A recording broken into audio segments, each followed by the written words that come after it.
Hello दोस्तों, कैसे हो आप लोग। आशा करते हैं आप लोग अच्छे होंगे और आगे भी अच्छे रहना दोस्तों हम लोग इस वीडियो में क्लास सिक्स का हिंदी का चैप्टर नंबर 15 नौकर यानी बसंत, एनसीईआरटी बसंत हिंदी चैप्टर नंबर 15 का क्वेश्चन आंसर यानी जो चैप्टर है 15 का नौकर, उसका पाठ्य पुस्तक का सारा प्रश्न अभ्यास इस वीडियो में हम लोग देखेंगे। तो चलिए वीडियो स्टार्ट कर लेते हैं दोस्तों इसमें पहला प्रश्न है, आश्रम में कॉलेज के छात्रों से गांधी जी ने कौन सा काम करवाया और क्यों। तो इसका उत्तर हम लोग लिखेंगे, आश्रम में गांधी जी ने कॉलेज के छात्रों से गेहूं बीनने का काम करवाया। उन छात्रों को अंग्रेजी भाषा के ज्ञान पर बड़ा गर्व था। गांधी जी उनके उनके इस अहंकार को तोड़ना चाहते थे। वे यह शिक्षा देना चाहते थे कि अधिक पढ़ लेने पर भी हमें छोटे कार्य में संकोच नहीं करना चाहिए। प्रश्न संख्या 2 में है, आश्रम में गांधी कई ऐसे काम भी करते थे जिन्हें आमतौर पर नौकर चाकर करते हैं। पाठ से 3 ऐसे प्रसंगों को अपने शब्दों में लिखो जो इस बात का प्रमाण हो। तो इसका उत्तर हम लोग लिखेंगे, गांधी जी आश्रम में अपने हाथों से चक्की से आटा पीसा करते थे। इतना ही नहीं, कभी कभी वह चक्की ठीक करने के लिए घंटों मेहनत करते थे। दूसरा हम लिखेंगे, वो बर्तनों की सफाई अपने हाथों से किया करते थे। वे बर्तनों को रगड़ रगड़ कर चमकाते थे। तीसरा हम लिखेंगे, वे रसोई घर में सब्जियों को धोने छीलने काटने का स्वयं काम करते थे। गांधी जी रसोई घर के सफाई का पूरा ध्यान रखते थे। प्रश्न संख्या 3 में है, लंदन में भोज पर बुलाए जाने पर गांधी जी ने क्या किया। तो इसका उत्तर लिखेंगे, जब लंदन में गांधी जी को वहाँ के छात्रों ने भोज पर बुलाया तो गांधी जी समय से पहले पहुंचकर तस्तरियों धोने, सब्जी साफ करने तथा अन्य छोटे मोटे काम करने में सहायता करने लगे। प्रश्न संख्या 4 में है, गांधी जी ने श्रीमती पोलक के बच्चों को दूध कैसे छुड़वाया। तो इसका उत्तर होगा, श्रीमती पोलक का बच्चा रात को दूध पीने के लिए अपनी मां को सारी रात जगाए रखता था। इससे वे काफ़ी कमज़ोर हो गई थी। गांधी जी ने बच्चे को देखभाल का काम अपने हाथों में ले लिया। रात को देर रात को घर देर से पहुंचने पर भी श्रीमती पोलक के बिस्तर से बच्चे को उठाकर अपने बिस्तर पर लिटा देते थे। उसे पानी पिलाने के लिए एक बर्तन में पानी भरकर भी रख लेते थे। बच्चों को 15 दिन तक उन्हें अपने साथ बिस्तर पर सुलाया। अपनी मां से 15 दिन तक अलग सोने पर बच्चे ने मां का दूध छोड़ दिया। प्रश्न संख्या 5 में है, आश्रम में काम करने या करवाने का कौन सा तरीका गांधी जी अपनाते थे। इसे पाठ पढ़कर लिखो। तो इसका उत्तर होगा, आश्रम में गांधी जी स्वयं काम करते थे तथा दूसरों से काम करवाने में सख्ती बरतते थे, पर वे अपना काम किसी और से करवाना पसंद नहीं करते थे। वे किसी के पूछने पर उसे तुरंत काम में बता देते थे। गांधी जी को स्वयं काम करते देखकर कोई भी मना नहीं कर पाता था। वे काम करने वालों को कभी नौकर नहीं समझते थे, वरना उन्हें भाई या बहन मानते थे। इससे काम न करने की सोचने वाले भी काम करने को प्रेरित हो जाता था। इसी पाठ से निबंध से आगे में प्रश्न संख्या 1 में है, गांधी जी इतना पैदल क्यों चलते थे। पैदल चलने से क्या लाभ है, लिखो। तो इसका उत्तर लिखेंगे, पैदल चलना स्वास्थ्य के लिए लाभप्रद है।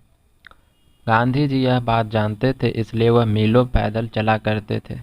पैदल चलना एक व्यायाम है। इससे पैर की हड्डियां और मांसपेशियों को मजबूती मिलती है, पैर में ताकत आती है, शरीर की चुस्ती और फुर्ती बनी रहती है।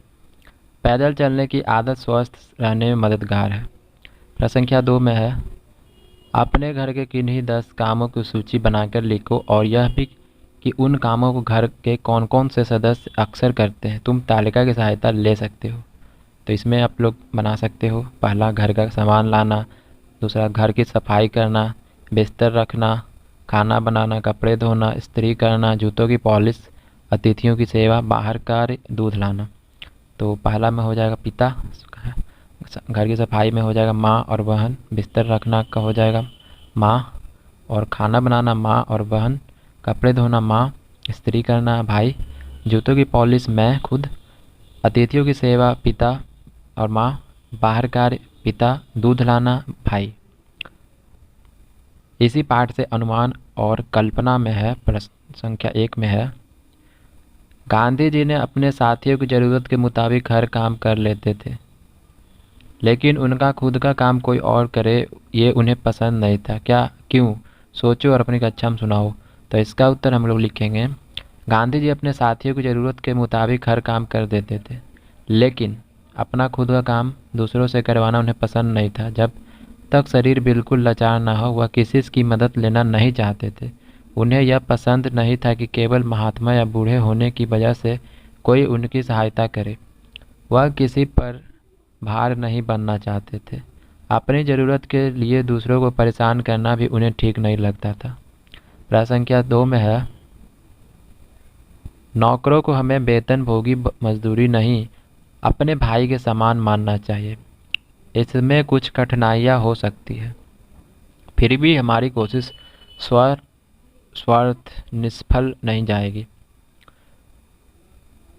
गांधी जी ऐसा क्यों कहते होंगे? तर्क के साथ समझाओ। तो इसका उत्तर हम लोग लिखेंगे, नौकरों को हमें वेतनभोगी मजदूर नहीं अपने भाई के समान मानना चाहिए।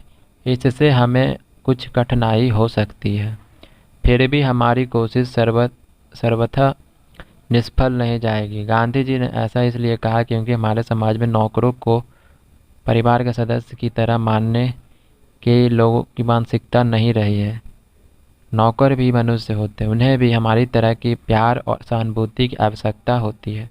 हमारा प्यार एवं सहानुभूति पाकर वे खुश होंगे तथा काम में अधिक मन लगाएंगे। हमारा इस तरह का व्यवहार उन्हें संतुष्टि प्रदान करेगा। प्रश्न संख्या 3 में है, गांधी जी की कही लिखी बातें लगभग 100 से अधिक किताबों में दर्ज है। घर के काम, बीमारों की सेवा, आगंतुकों से बातचीत आदि ढेरों काम करने के बाद गांधी जी को लिखने का समय कब मिलता होगा? गांधी जी का एक दिन कैसे गुजरता होगा? इस पर अपनी कल्पना से लिखो। तो इसमें हम लोग लिखेंगे, घर के काम, बीमारों की सेवा, आगंतुकों से बातचीत आदि ढेरों काम करने के बाद गांधी जी रात के समय बैठकर लिखते होंगे। गांधी जी में काम करने की अद्भुत क्षमता और शक्ति थी। उनका पूरा दिन व्यस्त गुजरता था, खाली बैठना वह नहीं जानते थे और थकान उन्हें कभी नहीं होती थी। सुबह उठकर वह निश्चय ही टहलने जाते होंगे। वहाँ से लौटकर नित्य क्रिया से निवृत्त होकर प्रार्थना सभा में शामिल होते होंगे।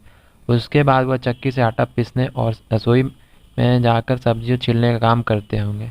इस बीच वह साथियों के कार्य को छानबीन भी करते होंगे।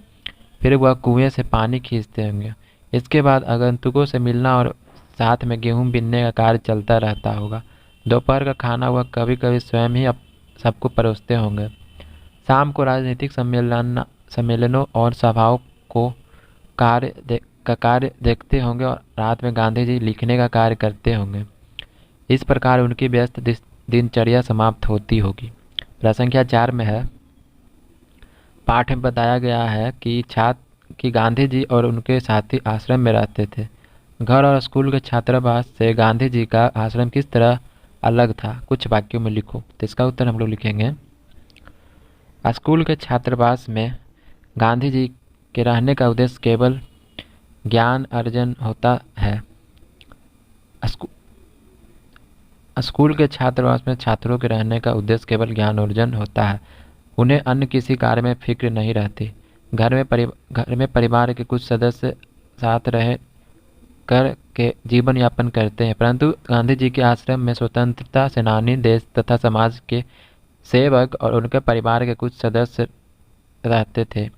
आश्रम में ही उनका जीवन यापन था और आटा पीसने से लेकर सब्जियों उगाने तक का काम वे आश्रम में किया करते थे। साथ ही आश्रम में रहकर वह देश के राजनीतिक हलचल पर अपनी निगाह रखते थे और स्वतंत्रता आंदोलन की योजना बनाकर उसकी दिशा तय करते थे। प्रश्न संख्या 5 में है, ऐसे कामों की सूची बनाओ जिन्हें तुम हर रोज़ खुद कर सकते हो। तो इसका उत्तर हम लोग लिखेंगे अपना बिस्तर ठीक करना, अपने कमरे में झाड़ू लगाना, चीज़ों को उनकी व्यवस्थित जगह रखना, अपनी प्लेट खुद धोना, अपने मोजे साफ करना, अपने जूते पॉलिश करना, माँ या छोटे भाई बहन के कामों में उनकी सहायता करना। तो इसमें इसी पाठ से भाषा की बात में है, प्रश्न संख्या 1 में है। इसमें आपको बताना है, तो इसमें रोपाई का हो जाएगा रोपना, कटाई का हो जाएगा काटना, सिंचाई का हो जाएगा सींचना, सिलाई का हो जाएगा सिलना, कटाई का हो जाएगा काटना, रंगाई का हो जाएगा रंगना। ख में है हर काम धंधे के क्षेत्र की अपनी कुछ अलग भाषा और शब्द भंडार भी होते हैं। ऊपर लिखे शब्दों का संबंध दो अलग अलग कामों से है। पहचाने कि दिए गए शब्द के संबंध किन किन कामों में है। तो इसका उत्तर होगा रोपना सिंचाई कटाई कृषि क्षेत्र के काम में है, कटाई सिलाई रंगाई वस्त्र निर्माण क्षेत्र के काम में है। प्रश्न संख्या 2 में है का तुमने कपड़ों को सिलते हुए देखा होगा। नीचे इस काम से जुड़े कुछ शब्द दिए गए, आस पास के बड़ों से या दर्जी से इन शब्दों के बारे में पूछो और इन शब्दों के कुछ भाग में समझाओ। तो यहाँ पर दिया हुआ है तुरपाई, बखिया, कच्ची सिलाई, चोर सिलाई। और ख में है कालिख, भराई, चक्की, रोशनी, सेवा, पतीला। तो तुरपाई का हो जाएगा हाथ से सिलाई करने को तुरपाई कहते हैं। बखिया मशीन से जो सिलाई की जाती है उसे बखिया कहते हैं। कच्ची सिलाई वह सिलाई जो पक्की सिलाई के बाद हटा दी जाए। चोर सिलाई जो बाहर से दिखाई ना दे। और इसमें हो जाएगा ख में कालिख, भराई, सेवा, चक्की, रोशनी स्त्रीलिंग है, जबकि पतीला पुल्लिंग शब्द है। तो दोस्तों हम लोगों ने इस वीडियो में क्लास 6 का बसंत बुक एनसीईआरटी का चैप्टर नंबर 15 नौकर का सारा क्वेश्चन आंसर इस वीडियो में हम लोगों ने सॉल्व किया। तो मिलते हैं अगले वीडियो में दोस्तों।